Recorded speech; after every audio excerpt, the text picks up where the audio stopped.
It is my absolute pleasure and J'ai le grand plaisir de vous présenter a minister from Shawinigan. le ministre de Shawinigan. There is something about Shawinigan that produces the best politicians ever. For those of you who know, Shawinigan produit les meilleurs politiciens. former Prime Minister Vous saurez peut-être que l'ancien Premier ministre Jean Chrétien était aussi de Shawinigan. Honorable François-Philippe Donc l'honorable François-Philippe Champagne fut élu en 2015 en tant que député. Champagne in Shawinigan. Pour sa circonscription, il a servi comme ministre des Affaires étrangères précédemment et a eu différents portefeuilles au gouvernement. Depuis 2 ans et demi, il a servi comme ministre des Sciences, de l'Innovation et de l'Industrie. Le ministre Champagne a de l'expérience en affaires et en droit et il a eu différents postes dans des firmes internationales. Et je crois qu'une des choses les plus importantes à son égard que vous ne savez peut-être pas, c'est qu'en 2009, le ministre Champagne fut nommé jeune dirigeant mondial par le Forum économique mondial et je crois que c'est inspirant pour toute une génération. Nous sommes ravis d'avoir un ministre à la première conférence en personne après 3 ans et on n'avait pas de ministre en 2019 parce que c'est les élections fédérales. Donc cela fait presque 5 ans qu'on n'a pas eu de ministre des sciences au CPSC. Donc merci beaucoup, Monsieur le ministre, la parole est à vous.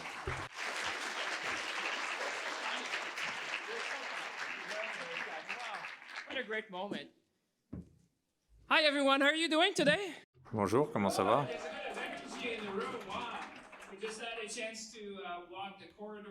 J'ai eu l'occasion de voir tout le monde dans le corridor. Vous vous souvenez, Jean Chrétien est un plus grand que moi, mais c'est un vrai honneur d'être avec vous tous. On s'est vu, mais ça fait du bien de se voir. I've been missing you all. Vous m'avez manqué. C'est une grande réunion de famille avec quelques cousins qui viennent à la fête, mais ça fait plaisir de vous voir après tant d'années. Et il se sont passés tant de choses depuis. Et Monsieur le Président, je pensais en regardant l'équipe que nous avons cette année que la meilleure façon de naviguer l'incertitude et cibler la viabilité pour moi est au travers de la science. Et c'est en s'assurant que l'on pousse les frontières des connaissances. Donc c'est un vrai plaisir d'être avec vous tous aujourd'hui et de passer un peu de temps. Je crois qu'on a 2 heures ensemble, mais puisque ça a pris 45 minutes pour rentrer, il va falloir peut-être étendre un peu le programme. Désolé, champagne, c'est un peu l'apéro avant le dîner. Alors, je n'ai même pas commencé encore mon discours. Juste pour vous dire à quel point je suis ravi d'être avec vous tous. Alors, je veux vous remercier, vous et votre équipe, et je pense qu'on peut vous applaudir.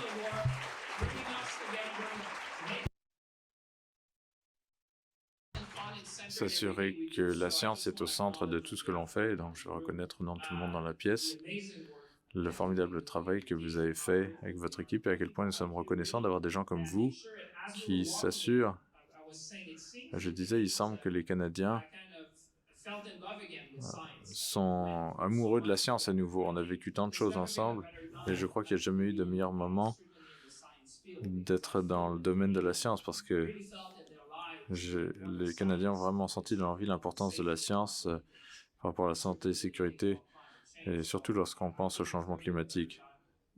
Donc il n'y a jamais eu de meilleur moment de faire ça. Et j'ai eu l'occasion de voir qu'il y a différents gens formidables dans la salle juste à côté.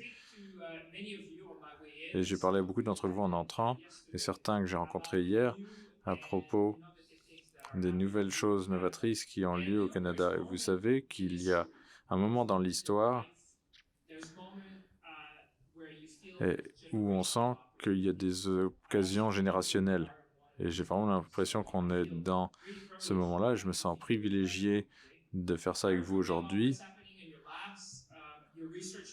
J'ai entendu ce qui se passe dans vos instituts de recherche, dans la salle de classe. Hier, on a eu un bon événement. Je crois que le président est là quelque part. Et hier, on inspirait la prochaine génération. On avait des astronautes avec nous aussi, ce qui était formidable. Et on va enfin retourner à la Lune et bientôt sur Mars. Et je veux que le Canada en fasse partie. Oui, on peut applaudir ça. C'est quelque chose d'important pour le Canada. J'étais avec l'administrateur de la NASA et je peux vous dire que on va être au cœur du prochain chapitre de l'exploration spatiale. Et bien sûr, dans les discussions que j'ai eues ces derniers jours, lorsqu'on a commencé à parler de la science, particulièrement hier, ça m'a laissé très inspiré et optimiste à propos de l'avenir. Et beaucoup d'entre vous me connaissez. Maintenant, je suis un gars assez optimiste de nature. Et je peux vous dire que j'étais assez motivé, même si j'avais besoin, comme si j'avais besoin de plus d'énergie, mais j'ai senti dans la discussion hier et en venant aujourd'hui que je n'ai jamais été plus optimiste quant à l'avenir de la science et ce que l'on peut faire ensemble. Et la place du Canada dans le 21e siècle, je sais qu'on a dit ça auparavant, mais si vous regardez ce que le monde veut, c'est ce que le Canada a à offrir. Et ça commence avec du talent, avec des gens, et avec vous. Donc c'est pourquoi je suis confiant quant à l'avenir, parce que lorsque je rencontre chacun d'entre vous, et j'ai l'occasion de le faire fréquemment, je suis vraiment inspiré par le potentiel que l'on peut obtenir. Et même à un moment comme celui-ci, avec la COVID, le conflit en Ukraine, on fait face à de nombreux défis dans notre humanité, ou les défis mondiaux qui sont présents dans nos chaînes d'approvisionnement. Je suis optimiste par rapport à ce que le Canada et les Canadiens peuvent accomplir ensemble. Et si vous regardez les grands défis de l'humanité aujourd'hui, moi je veux penser que la science, la technologie, l'innovation nous donneront les solutions.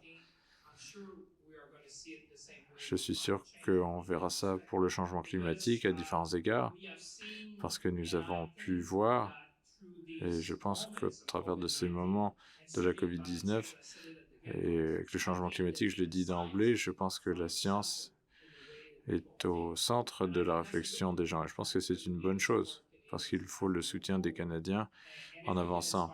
Et si on peut inspirer le monde, c'est également une bonne chose, parce que chacun d'entre vous, individuellement, est responsable. Maintenant, il faut le faire en tant que nation et s'assurer que la science soit au cœur de la chose lorsqu'on parle du Canada, parce que pour moi, c'est la façon de faire. L'économie du 21e siècle est basée sur des connaissances, et si nous avons ce panier de connaissances comme fer de lance des meilleures technologies, c'est la meilleure assurance qu'on peut avoir pour la prospérité pour les décennies à venir. Les Canadiens trouvent des solutions audacieuses et innovantes pour résoudre les problèmes les plus criants. Je parlais plus tôt de la COVID-19, des changements climatiques. Évidemment, je le disais, je pense que les gens ont renoué avec la science d'une certaine façon. Les gens comprennent que la science va nous permettre d'avoir ces découvertes-là qui vont nous permettre de s'adresser aux plus grands enjeux de l'humanité, qui sont certainement la COVID d'une part, mais je dirais même la santé plus généralement, et l'autre relié au changement climatique. En cette période qui est, je dirais, sans précédent, soyons clairs, les scientifiques, les chercheurs et le personnel de soutien ont un rôle critique pour assurer notre mieux-être et certainement la qualité de vie des Canadiens et des Canadiennes, mais aussi de l'ensemble de l'humanité. Leur contribution a été soulignée, on l'a dit, de façon très importante lors de la COVID. C'est pourquoi les sciences et la recherche sont au cœur des priorités de notre gouvernement. Vous l'avez vu depuis le premier jour, le premier ministre Trudeau a mis la science au cœur. And I'm very proud because Prime Minister... Je suis très fier parce que le Premier ministre Trudeau, depuis le début, a fait de la science la priorité dans tout ce que l'on fait et comment on prend nos décisions. Et je crois que ça a été très bien accueilli par la communauté. Et comme il se doit, dans un monde où les gens peuvent confondre des opinions avec des faits, il faut revenir à la base et établir les faits, établir la réalité, et puis ensuite on peut avoir un débat. Ça fait partie de la démocratie, mais je crois que vous jouez un rôle important pour ramener les gens à la réalité, et puis ensuite on peut avoir des débats comme il se doit dans une démocratie. Un soutien financier important à la communauté scientifique, et ça, je dirais même à des niveaux historiques, parce que si vous regardez dans l'histoire du Canada, on parle de plus de 14 milliards de dollars qui a été investi depuis 2016, et en plus d'un nouveau financement que je vais vous annoncer aujourd'hui. But before I talk about what we're going to be doing more, mais je voudrais également vous parler de pourquoi nous sommes ici aujourd'hui. Je crois que ça revient à l'équipe, Monsieur le Président, que vous avez choisi pour cette conférence. Le titre, Naviguer les incertitudes et cibler la viabilité. Et j'aime comment vous le cadrez parce que l'incertitude, et clairement, j'ai dit toujours que si on regarde le monde aujourd'hui, la stabilité, la prévisibilité, l'état de droit est très demandé et en rupture de stock. On voit un grand nombre de gens qui viennent au Canada pour cela précisément. Et la durabilité, ce sont des mots qu'on entend partout à propos de décarboniser notre économie, s'assurer que collectivement, on laisse une planète en meilleur état pour les générations à venir et créer des emplois maintenant pour l'économie de l'avenir. Et je suis fier de dire au nom du Canada, vous avez peut-être vu hier, que Bloomberg a noté que le Canada est le deuxième endroit dans le monde lorsqu'il s'agit de chaîne d'approvisionnement fondamentale pour les véhicules électriques, pour les batteries.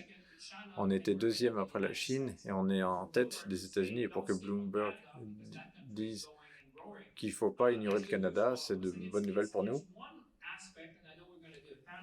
Et c'est un aspect, je sais qu'on va faire un panel après, mais lorsqu'on met les efforts collectifs, on peut obtenir de bonnes choses. L'histoire du Canada a beaucoup de ces choses-là et les jalons sont toujours là. Et changer nos politiques industrielles, c'est exactement ce que j'essaye de faire.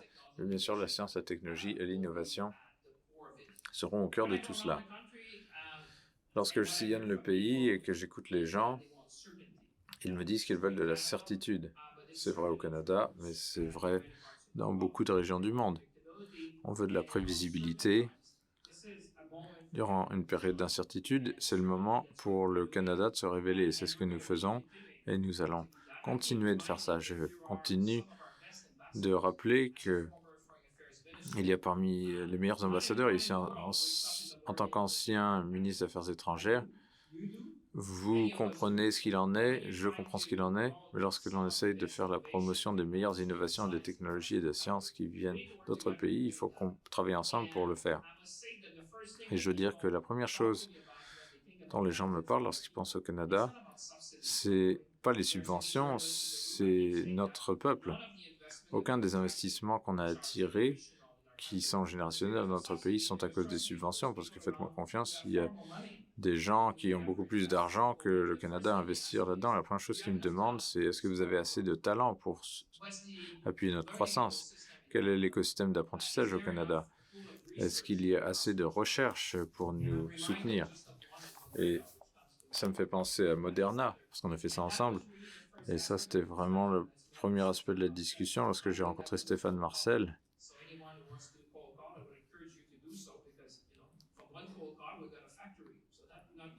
Et avec un appel, on a eu une usine. Il ne faut jamais hésiter à appeler les gens sans prévenir. On était alignés dans votre vision. La première question qu'on se pose, c'est est-ce que vous êtes sûr, Monsieur le Ministre, que l'écosystème de la recherche est suffisant? Parce qu'on n'est pas tourné vers le passé. Il nous a dit on a un programme de près de 30 vaccins dont certains vont guérir le cancer et c'est vers ça qu'on veut aller. C'est juste des exemples de ce qu'on a pu obtenir ensemble. Mais lorsque je regarde vous tous et que je peux dire avec certitude, avec un grand oui, lorsque les gens me demandent est-ce que vous avez assez de ce que ça demande dans l'économie du 21e siècle, et lorsque je vous vois vous tous et individuellement, ce que je vous connais, je peux être confiant à dire oui. Et nous avons fait de grandes réussites lorsque je pense à l'intelligence artificielle, au quantique, à la cybersécurité. Si on regarde les plateformes qui vont alimenter les industries de l'avenir, le Canada est clairement en tête. Et je vous dirais que si vous voulez preuve de cela, lorsque le chancelier allemand est venu récemment, pas à la demande du gouvernement canadien, mais le chancelier allemand,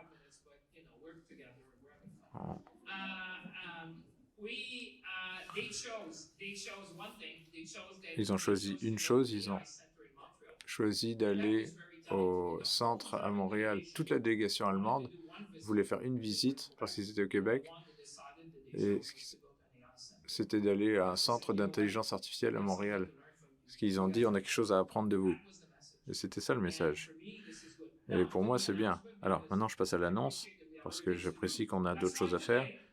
C'est pourquoi aujourd'hui, je suis fier d'être ici avec vous pour annoncer plus de 1 milliard de financements supplémentaires pour appuyer les scientifiques, la recherche et les étudiants.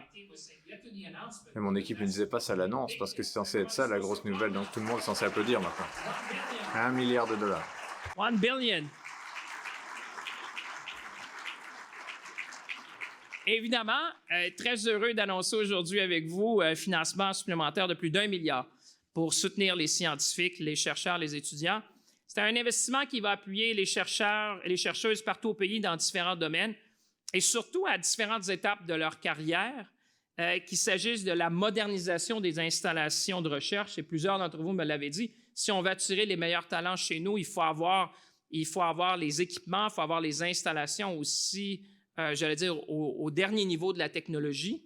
On va faire aussi un financement pour l'entretien de l'équipement, parce que c'est une chose de construire, mais il faut aussi maintenir pour être capable d'être toujours à la fine pointe de la technologie. Et finalement, une aide aux étudiants et aussi à la création de chaires de recherche du Canada. Donc, des fonds qui vont nous permettre de continuer de mettre la science au Canada et la recherche au cœur, j'allais dire, de nos activités, mais aussi comme chef de file mondial. So what I was saying is that this bill. Alors, ce que je disais, c'est que ce milliard de dollars ira dans différentes choses. La modernisation des équipements, s'assurer qu'on a des installations qui soient à la pointe avec les meilleurs instituts du monde et une charge de recherche du Canada, parce qu'on sait qu'il faut en faire plus pour appuyer nos scientifiques, nos étudiants et nos chercheurs. Et je dois dire que je vous ai bel et bien entendu. Je suis également fier d'annoncer un nouveau financement pour les étudiants et les post-docs prometteurs. C'est quelque chose qui nous importe parce qu'il faut faire mieux pour s'assurer que la communauté de la recherche reflète la diversité de notre communauté. Donc, c'est pour des étudiants de noirs et de couleurs. Donc, je crois qu'on devrait tous être fiers de ça parce que je peux vous dire qu'une des choses que j'entends tout le temps dans le monde, c'est que la diversité et l'inclusion qui sont au cœur des valeurs fondamentales de nos instituts de recherche au Canada attirent. C'est un peu l'aimant que les gens veulent voir. Vous savez quoi? À chaque fois que je vois quelqu'un qui arrive et quelqu'un qui appuie, les gens ont le choix. Donc, il faut rester attractif parce qu'on est aussi en concurrence pour le meilleur talent du monde. Et je veux aussi que tout le monde sache que nous avons entendu les appels de la communauté de la recherche à renforcer le soutien pour les étudiants et les stagiaires. Je vous ai entendu, certains d'entre vous connaissez mon compte Twitter, donc je vous ai vu et je vous ai lu fréquemment. Et donc, faites-moi confiance, je comprends le message et je suis engagé à trouver plus de façons d'appuyer la prochaine génération de chercheurs et de talents au Canada. Et faites-moi confiance, pour moi, ce n'est pas une dépense, mais un investissement. Et je continue de dire ça autour de la table du cabinet. Une grande partie de ce que l'on fait ensemble, c'est d'investir en notre avenir, en notre prospérité. Et c'est investir parce que lorsqu'il s'agit de la science et de la recherche et d'innovation, si vous ne faites pas les investissements aujourd'hui, le coût sera beaucoup plus important par la suite parce que vous allez vite couler. C'est un monde compétitif. Vont nous permettre de répondre aux grands défis de l'humanité de maintenant. Et je sais que vous êtes prêts à m'appuyer dans cette démarche-là pour être sûr qu'on soit toujours en avant-scène avec l'ensemble de la communauté scientifique. So in conclusion, because I appreciate. Donc en conclusion, parce que j'apprécie, Monsieur le Président, que en le temps limité, je dirais 3 choses. Saisissons le moment, soyons ambitieux et assurons-nous que l'on soit un fer de lance lorsqu'il s'agit de sciences, technologies et innovation au Canada. Mesdames et messieurs, merci beaucoup de votre attention.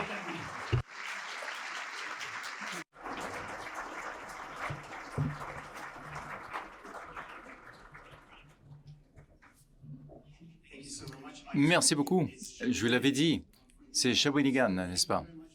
Merci beaucoup, Monsieur le ministre, pour ce discours et d'être venu à la conférence pour faire cette annonce. Évidemment, vous avez fait le plaisir.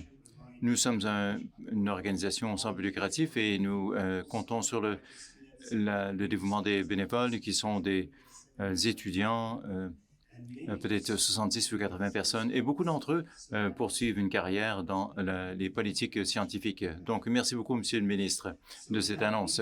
Et maintenant, nous aurons une conversation avec Monsieur le ministre, des questions de journalistes professionnels, et ensuite, nous ouvrirons le parquet aux questions de l'auditoire. Sophie-André Blondin.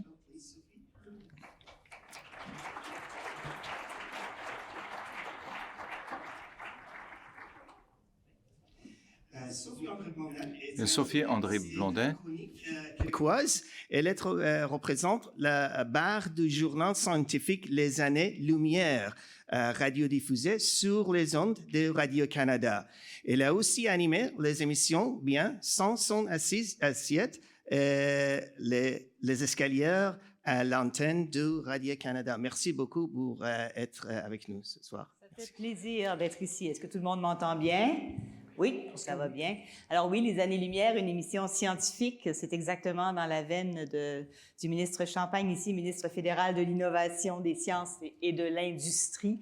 C'est tout un cocktail de titres, ça. Je comprends que vous avez beaucoup d'énergie. And I'm just going to say this. I'm going to do the interview a bit of... Alors, l'entrevue va être faite en anglais et en français. Alors, donc, je vais passer de l'anglais au français et préparez vos questions parce que je ne veux pas être la seule à travailler ici cet après-midi. On peut faire un peu d'italien aussi, si vous voulez. Non, je ne préfère pas. Non, pas aujourd'hui. La science, la technologie, la science, l'industrie et l'innovation. Comment est-ce que vous réussissez à faire un mariage équilibré entre l'industrie, qui est très lourde, qui demande beaucoup d'énergie, d'investissement dans tous les sens du mot, et la science? Comment est-ce que vous gardez l'équilibre? Bien, d'abord, je pense qu'on a vu qu'il y a une connexion très proche entre la science, technologie, l'innovation et l'industrie. Je vous dirais, par exemple, quand j'ai commencé, parce que vous savez, c'est mon 5e rôle. Alors, oui. J'en ai vu quelques-uns ici à Ottawa, c'est mon 5e rôle. Quand on a eu, dès le départ, par exemple, la pandémie. Vous savez, moi, je suis arrivé ministre de l'Industrie. J'étais ministre des Affaires étrangères quand j'ai appelé le tsunami du COVID, où là, il fallait rapatrier les gens. Vous vous rappellerez de Wuhan, des fameux Diamond Princess and all the other princess ships that exist around the world.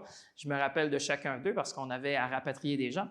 Et la première chose qu'on s'est dit, c'est, à l'époque, avec les ministres du G7 aussi des Affaires étrangères, on se disait, malgré les milliards qui avaient été investis, on se trouvait assez mal préparé, oui. Hein, en termes de vaccins, en termes d'équipements de protection personnelle. Puis on s'est dit, comment on est arrivé là? Comment avoir investi dans les pays du G7 des milliards et se retrouver dans une position aussi précaire? Alors, à cette époque-là, moi, j'avais dit d'abord, il faut se faire une liste d'éléments critiques que ça va nous prendre pour assurer la résilience sur le long terme. À l'époque, on parlait des vaccins. Maintenant, on parle, par exemple, des semi-conducteurs, on parle des minéraux critiques. Et il y a une chose que moi, j'avais compris à l'époque, c'est qu'évidemment, on n'a pas choisi, par exemple, la crise de la COVID-19.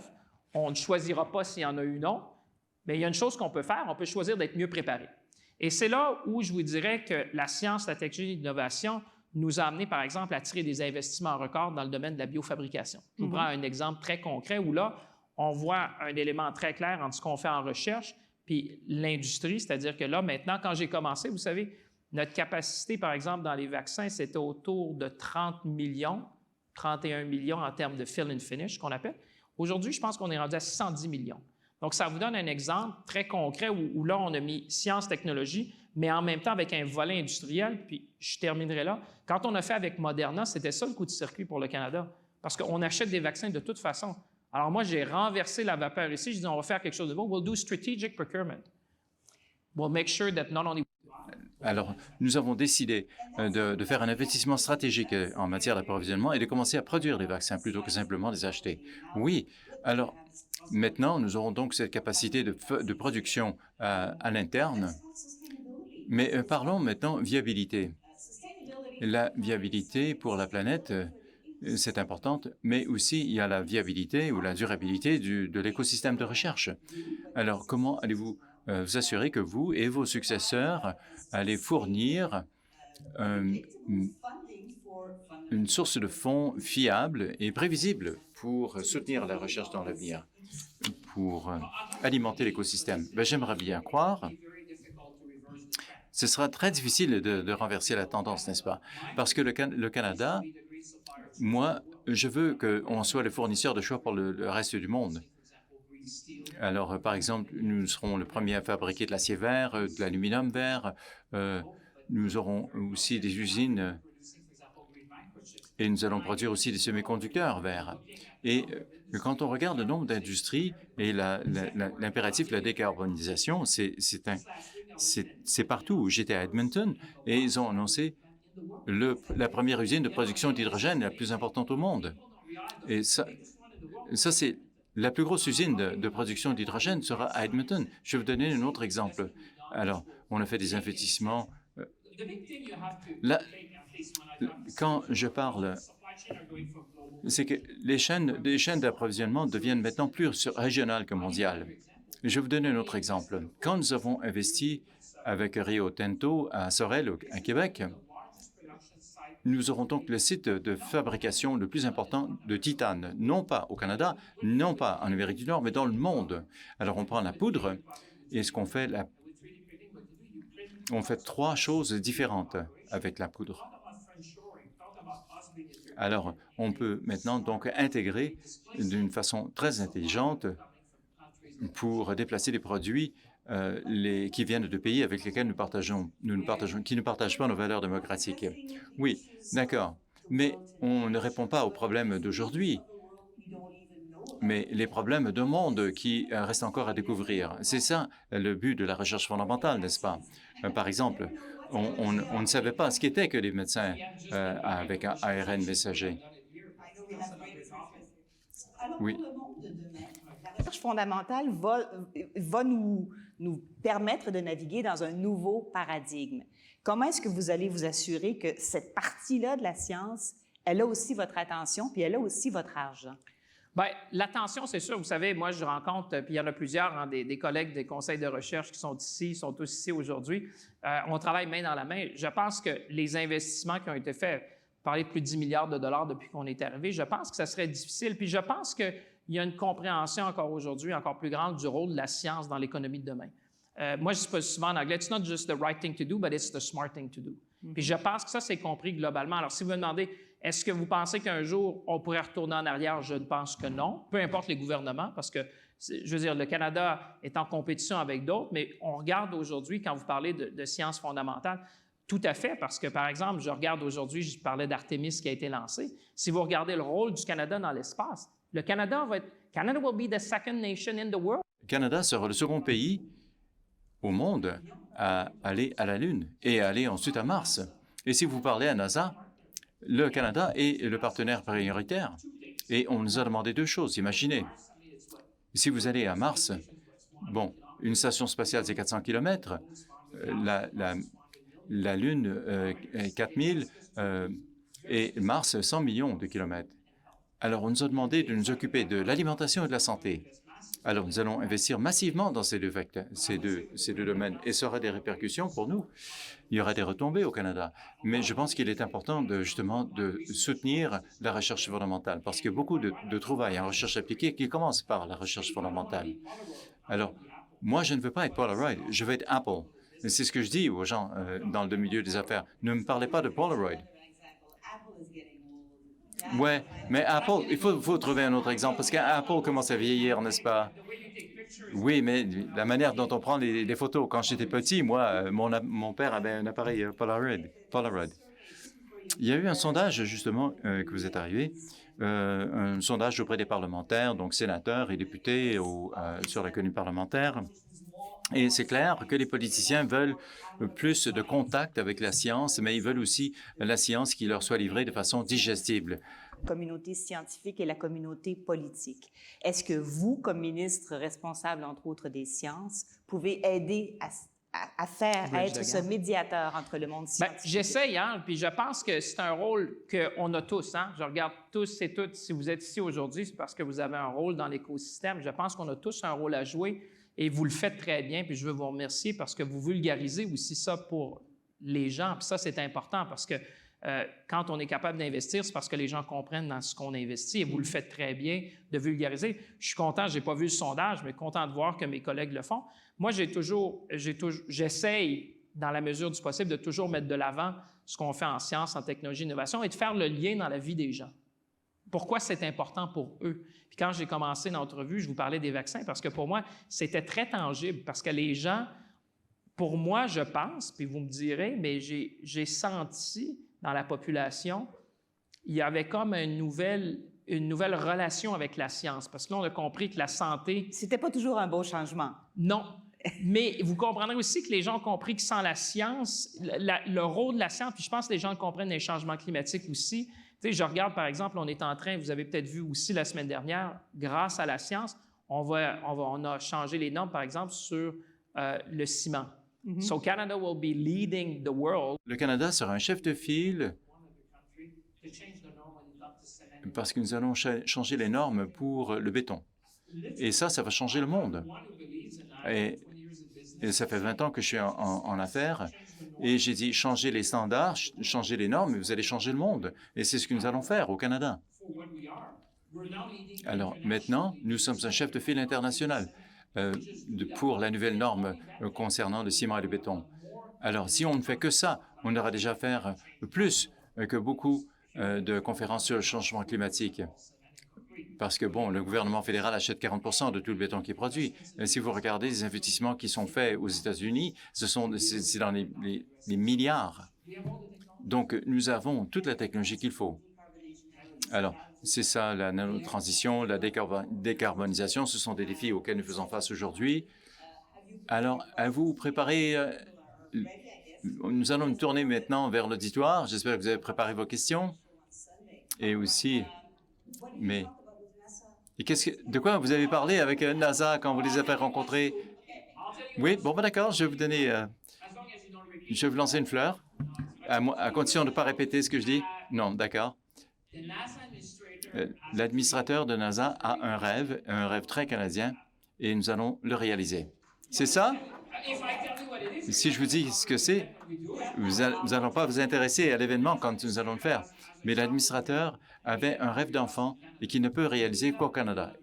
Et nous allons le faire, nous allons annoncer ce que nous faisons, et puis ça va augmenter votre code d'écoute quand on fera l'annonce. D'accord. Alors, oui, les premières questions de la salle. Allons-y. Sandra Lapointe. Je suis chercheur à l'Université McMaster. Je ne sais pas si vous le savez, mais CPSP a aussi tenu un forum sur l'innovation et l'impact social qui a lieu à McMaster avec plus d'une centaine d'intervenants de l'université, gouvernement municipal, des chercheurs et aussi du secteur social. Et ils se sont donc rassemblés pour réfléchir à des façons d'aligner la politique, l'éducation, la politique et la pratique dans l'écosystème social, parce que nous pensons que l'innovation sociale est importante et que l'innovation dans le secteur social est importante. Et alors, je viens donc à cette conférence du CPSP en tant que quelqu'un qui se voue à l'innovation en tant que scientifique. Mais je suis aussi une humaniste et je valorise beaucoup les sciences humaines et l'humanité. Alors, qu'est-ce que ça vous dit en tant que ministre de la Science quand vous pensez à l'innovation sociale?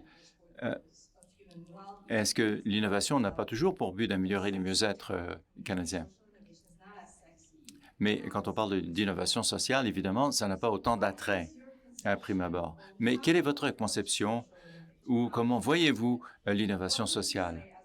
Et quelle est la valeur que vous lui accordez? Que nous diriez-vous en tant que ministre quant à l'importance de cet aspect du savoir et de la science? Oui. Écoutez, moi, je ne suis pas ingénieur. Je comprends tout à fait votre point de vue parce que je peux vous dire, moi, je viens de la région rurale du Canada et l'innovation sociale fait partie des services que nous fournissons. Il faut être créateur, faire preuve de créativité à cause de la nature de nos collectivités et de la distance par rapport aux grands centres. Donc, je dirais que vous avez tout à fait raison. On parle souvent des choses tangibles et les gens, ce sont des exemples qui frappent l'imagination populaire. Mais je dirais que je m'engage à appuyer toute l'innovation sociale. Et quand je dis nous, je m'inclus évidemment, mais je pense que nous devons tous faire un meilleur travail pour nous assurer que les gens comprennent l'importance de l'innovation sociale et qu'ils voient la valeur intrinsèque et qu'on puisse attirer aussi la prochaine génération de chercheurs. L'innovation sociale, je pense, est très importante. Et il y a beaucoup de transformations dans la société au moment même où l'on se parle. La technologie évolue très rapidement, mais elle a aussi des impacts sur la société, sur à bien des égards au niveau de nos familles, de nos communautés. Ma circonscription est plus grande que la Belgique. Il faut vraiment faire preuve de créativité si on veut fournir des services de soins de santé mentale, comme la télémédecine et ainsi de suite. Et c'est important de ne jamais perdre de vue l'importance des gens dans tout ça. Parce qu'au bout du compte, on fait de la recherche scientifique, mais on le fait pour servir l'humanité. Alors, j'ai besoin de vous pour m'aider à faire un meilleur travail dans ce sens, parce que il faut que je puisse expliquer ça à tout le monde. Et pour pouvoir expliquer, voici ce que font les fonds des contribuables, voici ce que ça signifie pour vous, pour votre mère, pour vos enfants. Parce que le monde le Canada en estime à bien des égards. Et donc, c'est important que nous revendiquions notre rôle de leadership. Parce que non seulement je crois dans le Canada, mais je crois que nous devons être un chef de file à l'échelle internationale. Merci beaucoup de votre réponse, j'apprécie beaucoup. Et je pense que vous avez raison. Il faut qu'il y ait une conversation pour que l'innovation sociale fasse partie du tableau. Oui, ben je comprends. C'est vous qui faites le travail et je l'apprécie beaucoup. Mais vous avez quand même... vous êtes bon. Vous avez la parole facile, n'est-ce pas? Et vous introduisez des notions intéressantes comme le béton vert et ainsi de suite. On peut vous entendre? Oui. Là, pouvez-vous m'entendre? Oui. Tessie Sanchi, je couvre les questions de santé pour Health Times Publishing. Alors, élection 2021, on avait promis CARPA, vous savez ce que ça veut dire. Et ensuite, dans le budget de 2022, on a promis de créer une agence fédérale d'investissement dans l'innovation. Est-ce que ça doit remplacer CARPA? Alors, est-ce que CARPA est toujours... Alors, est-ce que vous savez ce que c'est que CARPA? Oui? Tout le monde comprend ce que c'est? C'est probablement la seule salle où les gens savent ce que c'est que le CARPA et DARPA. Parce que si je descends dans... Les gens vont penser que c'est la traduction d'une expression ou l'autre. Vous avez raison. Moi, quand nous avons commencé, je croyais beaucoup dans le modèle de DARPA, qui est l'établissement de recherche de la défense, et CARPA, c'est l'équivalent canadien. Et là, nous avons fait une tournée et je suis allé en Finlande et j'ai parlé à des gens en Israël et des différentes agences d'innovation. Nous avons essayé de comprendre l'écosystème canadien et nous sommes arrivés à la conclusion que le meilleur modèle pour assurer la commercialisation des innovations, c'est ça que nous voulions définir. Et le modèle que nous avons trouvé à la suite des consultations et des discussions que nous avons eues, c'était le modèle finlandais.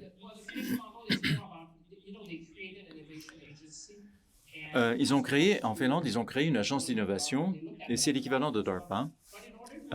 Mais pour avoir un DARPA efficace, il faut être capable de financer des approches comme le programme spatial. Et quand vous regardez l'écosystème au Canada, que ce soit le changement climatique ou la santé humaine, on se disait que c'était peut-être pas la meilleure façon d'investir les fonds, ce que nous avions. Mais le modèle finlandais nous semblait plus attrayant. Si vous regardez, justement, je faisais des affaires en Finlande dans une autre vie. Mais regardez ce qu'ils ont fait avec les produits forestiers, c'est phénoménal. Parce que la Finlande est vraiment innovatrice dans le secteur forestier. Et si vous regardez notre industrie, par exemple, nous avons quelques versions de retard par rapport à ce qu'ils font, par rapport à l'utilisation qu'ils font des molécules venant des arbres. Donc, c'est la manière dont ils travaillent avec les entreprises à cause de la taille de notre économie et donc, nous couvrirons tout sans favoriser une industrie plutôt qu'une autre. Mais on s'est dit que c'était peut-être un meilleur modèle, peut-être pour le... Alors, est-ce que vous avez commencé à le mettre en œuvre? Alors, vous avez peut-être justement vu que la ministre Freeland inclut l'Agence d'innovation dans son budget de l'automne. Parce que si vous regardez le modèle finlandais, il faut être rapide, il faut qu'il soit sur le terrain, il faut qu'il jouisse une certaine indépendance et il ne faut pas qu'il fasse de favoritisme par rapport à une industrie ou l'autre. Et considérant leur économie, bien qu'elle soit bien plus petite que l'économie du Canada, ça ressemblait beaucoup plus à ce que nous pouvons faire actuellement. Parce que l'une des choses, et je vais m'arrêter là-dessus, nous avons donc fait un recensement de l'écosystème. On a IRAP, on a SHREP, on a les conseils de recherche. Et donc, c'est un écosystème touffu.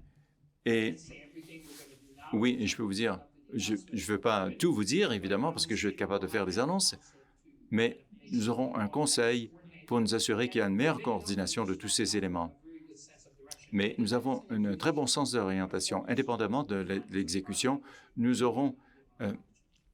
notre priorité, évidemment, sera le changement climatique. Nous allons pouvoir orienter nos efforts de façon beaucoup plus intelligente et efficace.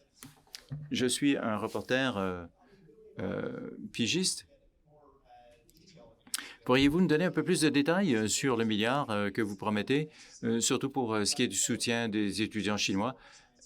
Est-ce que vous allez suivre les recommandations de la campagne soutien pour les scientifiques?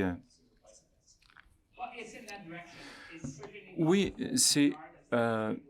c'est pas le tout, mais c'est sûr que... Alors, c'est vrai que je ne vous ai pas donné de détails, faute de temps, mais le renouveau de la chaire de recherche du Canada, un nouveau programme de soutien pour les étudiants, pour les aider quand ils font de la recherche, mais je peux avec plaisir vous donner plus de détails, une ventilation plus approfondie.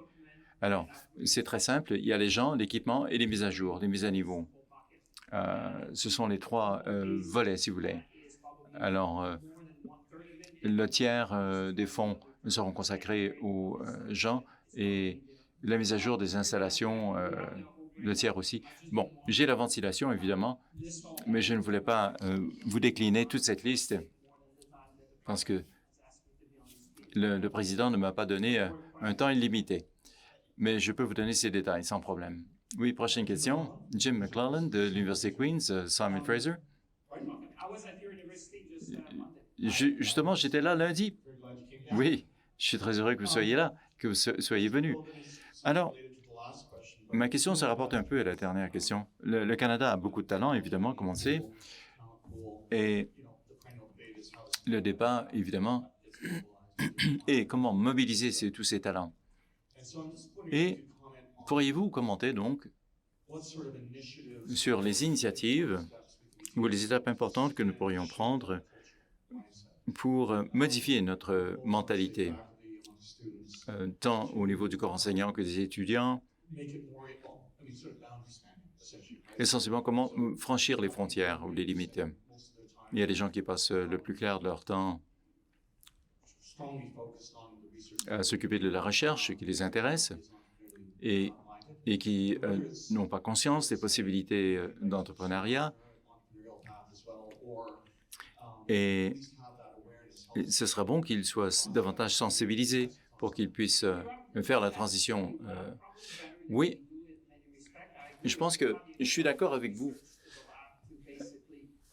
C'est important de faire le lien avec la commercialisation éventuelle des découvertes scientifiques qui sont produites par la recherche. Et je pense qu'une agence d'innovation pourra aider à franchir ces ponts. Parce que les universités produisent des produits intéressants. Et il faut aussi changer les achats, parce que le gouvernement fédéral est un des grands acheteurs de produits et services. Et je peux vous dire que je suis toujours estomaqué de voir que nous n'utilisons pas ce pouvoir d'achat du gouvernement de façon plus stratégique. Parce que les gens ne veulent pas de subventions, ils veulent un client. C'est ce que je dis à mes clients. Alors, si votre Canada est le premier client, à ce moment-là, le monde entier est à vos portes. Et en fait, nous avons accès à un marché de 1,5 milliard de consommateurs grâce à nos accords de libre-échange. Et je vais vous donner justement, avec la peinture recyclée, les gens me disent, écoutez, on vend 60% aux États-Unis, mais ils vendent toujours la peinture en gallons. Mais on n'arrive pas à vendre la peinture recyclée au Canada. C'est la peinture recyclée, ça réduirait les émissions de gaz à effet de serre de 40 %. Mais oui, la plupart de notre marché est aux États-Unis, mais nous sommes basés au Canada pourtant. Alors, c'est le genre de choses qu'il faut... Et encore une fois, la manière dont nous avons procédé, ce n'était pas une évolution, mais une révolution du processus d'approvisionnement. Nous nous sommes dit, si on doit acheter ce produit ou ce service, alors assurons-nous d'avoir de la valeur, pas simplement le meilleur prix, parce que les gens se préoccupent de l'immeuble. Bon, c'est bien parce qu'on voit le bâtiment, mais la recherche qui est nécessaire vaut beaucoup plus que l'immeuble. Les centaines de millions que nous allons mettre, c'est dans la recherche. Alors, c'est la façon intelligente de procéder. Je pense que si notre système d'approvisionnement soutient davantage l'innovation et la technologie qui vient des universités et que le gouvernement se fait le premier client, je pense que nous allons rendre de fiers services à beaucoup de gens parce qu'ils pourront nous approcher en disant bon, justement, j'ai mentionné le béton, nous avons toutes ces technologies, mais encore une fois, si le gouvernement fédéral était le premier client, à ce moment-là, nous pourrions vendre partout dans le monde parce que nous avons fiabilité, traçabilité. Vous mettez le drapeau canadien sur un produit, ça aide énormément. Ça attire l'attention, ça capte l'attention. Et là, maintenant, on voit comment le ministre de l'Industrie et le ministre des Sciences se parlent et marient ces idées intéressantes. Ça, c'est bien. J'aime bien cette idée de vouloir le gouvernement comme client. Alors, dernière question. Oui, bonjour, Gavin, de l'Université McGill. Le micro était ajusté à ma taille. Remontez-le pour vous. Alors, je pense que 50 % des étudiants qui font des études postdoctorales viennent de l'étranger. Et beaucoup de collègues me disent que c'est difficile pour eux de trouver une situation ici. Ils ont un mandat d'1 an ou 1 an et demi, mais ils ne peuvent pas rester au Canada, même s'ils ont apporté énormément de compétences et présentent beaucoup de potentiel. Et donc, je me demande, pensez-vous que c'est une erreur à cause des règles actuelles en matière d'immigration? Parce que, essentiellement, je me dis que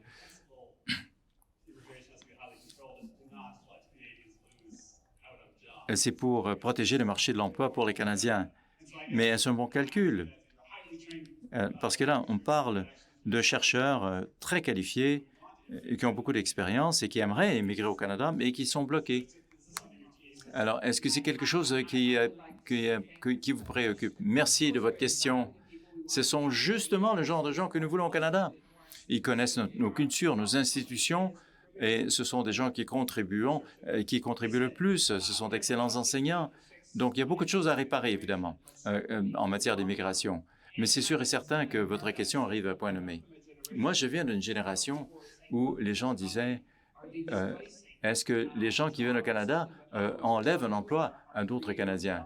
Mais on se rend compte maintenant que ces immigrants qui viennent s'établir chez nous produisent de la richesse. Et la seule façon qu'on peut... Quand on a quelqu'un qui a un doctorat, ce sont justement le genre de gens qu'on veut dans notre pays pour contribuer. Donc oui, il y a des règles à modifier. Nous avons changé les règles récemment parce que les étudiants n'avaient pas le droit de travailler plus que 20 heures par semaine. Et pourquoi? Et maintenant, nous avons changé ces règles. Ils peuvent travailler 40 heures par semaine, s'ils le veulent. Donc, nous avons éliminé certains de ces obstacles. On parle de pénurie de main-d'œuvre et pourtant, on a érigé des obstacles. Et ça n'a rien coûté au Conseil du Trésor. Ça n'a rien coûté aux contribuables canadiens. Alors, ce sont des règles qui ont été inventées à une autre époque où les choses étaient très différentes. Mais je pense que Et je le répète sans cesse, les gens me disent, Monsieur le ministre, il n'a jamais coûté moins cher de faire des études à Cambridge et à Oxford à cause des devises. Donc, il est important de comprendre que nous sommes en concurrence avec d'autres établissements. Et Oui. J'ai dit au Conseil du Trésor, écoutez, la saison de construction est de 4 ans. Et si vous n'avez pas de réponse à temps, vous pouvez me donner une réponse dans 9 mois, mais ça importe peu. Parce que si vous bâtissez dans le Nord, il faut que vous ne lisiez une barge et une semaine plus tard, c'est parti, c'est trop tard. Et finalement, il faut attendre l'année prochaine. Mais c'est la même chose quand on parle des étudiants et j'aimerais tellement qu'on tienne compte de cette réalité, qu'on dise aux gens à quel moment ils peuvent faire une demande. Parce que s'ils n'obtiennent pas de réponse du Canada, ils vont aller au Royaume-Uni, en Australie ou aux États-Unis. Et donc, nous sommes parmi un de plusieurs pays qui cherchent à attirer des talents ici. C'est une très bonne façon de terminer notre conversation aujourd'hui. Merci d'avoir été là. Friendly reminder, everybody that... Un petit rappel. Les Années-Lumière est une émission sur la chaîne francophone de Radio-Canada et nous sommes toujours évidemment à l'affût de reportages intéressants. Si vous parlez français, c'est encore mieux, mais nous avons évidemment des services de traduction. Et si vous avez des projets qui pourraient intéresser nos auditeurs, n'hésitez pas à nous approcher. Pour cette excellente ministre, we have one last request for you. This has become Nous avons une dernière demande. C'est devenu une tradition depuis que le ministre Duncan est venu nous parler. Alors, une photo avec tous les bénévoles du CPSC, pardon.